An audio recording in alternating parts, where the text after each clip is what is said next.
If I ask you to think about a video game director who thinks outside the box, who pops into your mind? Could it be Hideo Kojima, who uses memory card saves to spook the player? Yoko Taro, who makes the final boss of an RPG a rhythm game? Or maybe Sam Lake, who just plops a music number in the middle of his game? There are several talented directors who like to break expectations on what is a video game. Some fairly unknown even now.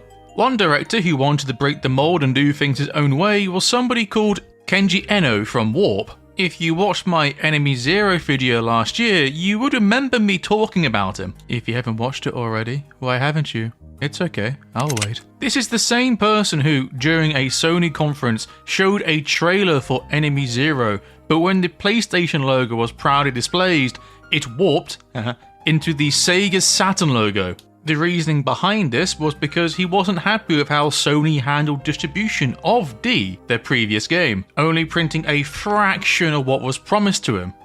But I've already gone over this in my Enemy Zero review. However, I never did play D, their previous game. It released on the 3DO, PlayStation and Sega Saturn in 1995 to fairly good reviews, with people praising its atmosphere and visuals to give the player this feeling of impending dread throughout the entire experience. And since I don't normally do horror games, I figured it'd be a nice change of pace since it is the spooky season. And since I did look at Enemy Zero for last year's Halloween, I figured it'd be fun to look into D for this year's. Unlike Enemy Zero, D is available to buy on Good Old Games and Steam, and I did want to use that version while making this video. Unfortunately, the quality of the port isn't great. It is literally just the original game running on DOSBox. On top of this, it also has these black bars going through the video at all times. I understand that back in the day this was needed as they would want this game to be playable on as many systems as possible. But now, if you were to blow the image up, it just looks ugly. So yeah, not great. So, once again, we're jumping back to the Sega Saturn for this review. I did look to see if all versions of the game are the same, and thankfully that does seem to be the case. There is no missing content. I would love to look into the Good Old Games version a bit more, but those black bars just make it really hard for me to see what I'm doing. If you're watching this and you know of a way to get rid of these black bars, please let me know. I would love for there to be a more up-to-date re-release of this game, but for now, we make do. The release of D is an interesting story. Kenji Eno was worried that the game's theme of cannibalism would be a bit too taboo for the ratings board, so he kept those themes under wraps, even against people who were working on the game. When he went to hand over the copy to the age rating board, he handed over a copy that had none of the taboo stuff in there. But when it came to handing over the master copy to the printers, he purposely waited until the last possible moment so he can hand over the version himself, and gave him a different version than the one he gave the age rating board, which had all of the taboo stuff in there. That's just the kind of person that Kenji Eno was. He did not care, he wanted his vision to be seen. A bona fide video game Chad. D is, in short, an adventure game. You play as Laura Harris, not to be confused with Laura Lewis from Enemy Zero. Apparently Warp wanted to make Laura a digital actress, appearing in several of their games. D, Enemy Zero and D2 all share the same digital actress, as each one of those games have Laura playing the main character. It's a nice way to tie the games together, to be honest, and Square Enix themselves tried replicating this when they made Spirits Within. It's an interesting concept, but ultimately did not kick off. When you start the game, you see that Laura receives a disturbing message from the Los Angeles Police Department. Her dad, Dr. Richter Harris, has snapped, for lack of a better word, and has gone on a murderous rampage, killing several people for seemingly no reason. Laura, obviously distraught by the news, rushes to the hospital where her dad is, and the police, for no better reason, go, "Alright, you can go in, we see no issue here."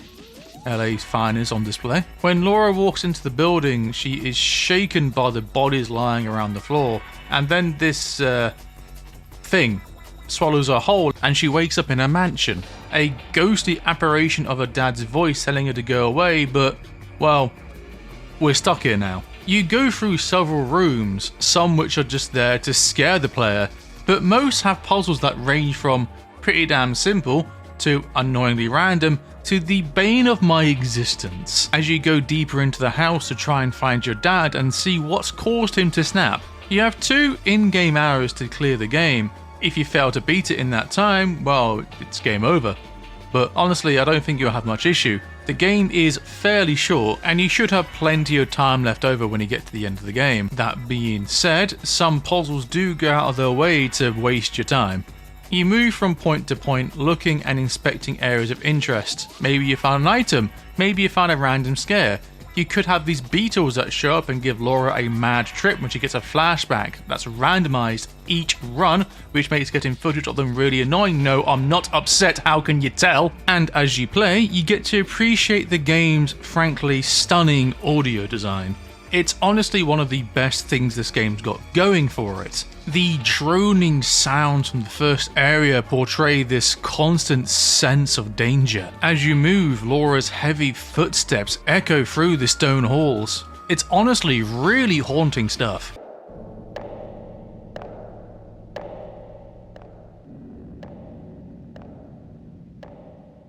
I was at the edge of my seat at all times, just expecting something to show up randomly. This is joined hand in hand with the amazing visuals as well. Each room is crafted in a way that your eyes are naturally going to be drawn to areas of interest. And there's even a mirror here that shows your reflection, which for the time is really impressive. The animations can be a bit stilted, but I can honestly just chalk this up to age. Laura's animations themselves are actually pretty good and portrays emotion quite well. Even if the face can be a bit funny at times, there's definitely a case of the uncanny valley. There's even a part where Laura gets chased like she's in Crash Bandicoot. Just slap some music on there and you're good to go. The voice acting though can leave a bit to be desired. The dad keeps trying to talk to Laura at random points, but whenever he appears he keeps saying her name and it gives off the vibe of someone trying their best to get their friend's attention when they're distracted with something else. It makes me laugh more often than not. Laura. Laura. Laura.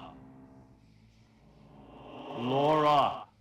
So you have some fantastic visuals and audio, but what about the gameplay itself?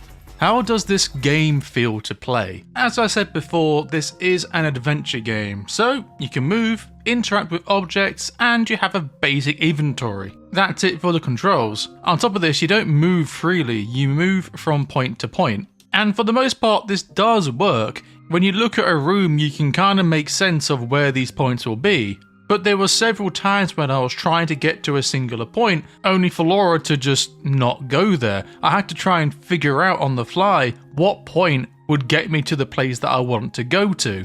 One example would be this room here. I want to look at this table, but because I'm looking at this big picture in the center of the room, I have to go back, then back again, and now I can go to the table. It just feels a bit clunky. It's not game breaking, just a bit annoying. On top of this, there are just some puzzles that I've said earlier that are just very frustrating. They like to eat up your time. The main one that I didn't like was this spinning room. This lever in the middle of the room will rotate it. The thing is, it takes so goddamn long. And to top it all off, you'll spin it, turn around and realise there's no door there, so you need to go back to the lever, spin it again, and hope this time there's a room there. Oh god damn it! I honestly feel like they should have turned this room into a hub of sorts. Rather than relying on this lever, have each area be a different door. Because currently, this is just frustrating. The second puzzle that I didn't quite like was this lockbox. You need to get the number 78 to appear, but it's a slot machine, basically, so you'd be sitting there hoping this time you're lucky enough to get the number that you need. I spent more time than I like to admit here. But despite these two puzzles, the game is a pretty interesting ride. It does sometimes follow the old adventure game logic of what the heck do I do, but after enough perseverance, you'll be sure to figure things out. Now, we're touching that taboo plot. Unlike Enemy Zero, as I said before, you can buy this game both on GOG and Steam, so if this does look like it's your cup of tea, please buy it, play through it, and then come back here. Or alternatively, you can just jump to this point in the video. Okay, great. Let's begin. The plot of this game is pretty simple, thanks to the fact that the game is less than 2 hours long. Turns out, the Harris family shares the same blood as Dracula. Oh, I get it. Big D can sometimes take over one of the Harrises and make them do unruly things, like killing people or eating their corpses. So yeah, not great. Throughout the game, you'll find these beetles which seem to be showing some sort of flashback, where we see somebody killing and eating a victim.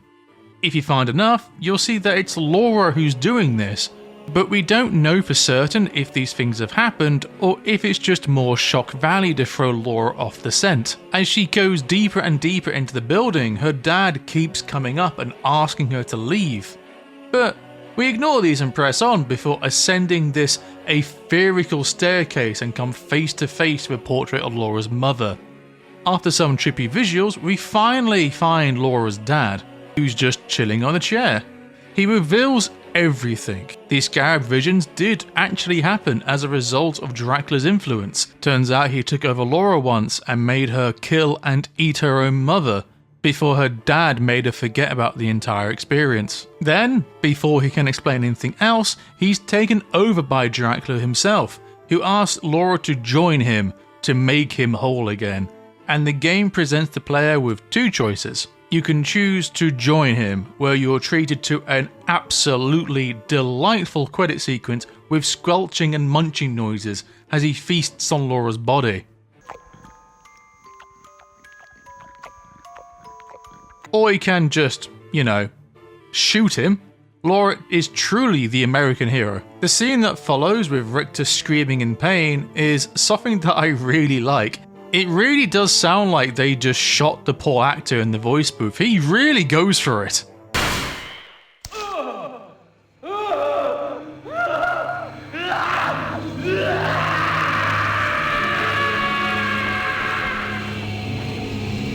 After it all, he regains his senses and tells his daughter thanks for stopping him before dying to his wounds. Laura's then sent back to the hospital and the game ends, leading to one of the biggest cases of tonal whiplash I've ever seen in a game.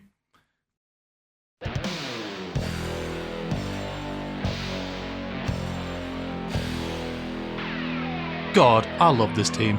They are so quirky and they love doing things their own way. So now that the game is over, what do I think? Well, the first half is great. The tense atmosphere and the overall foreboding visuals really helped put me on edge throughout the entire time. But the second half of the game, mainly that rotating room, aggravates me more than anything.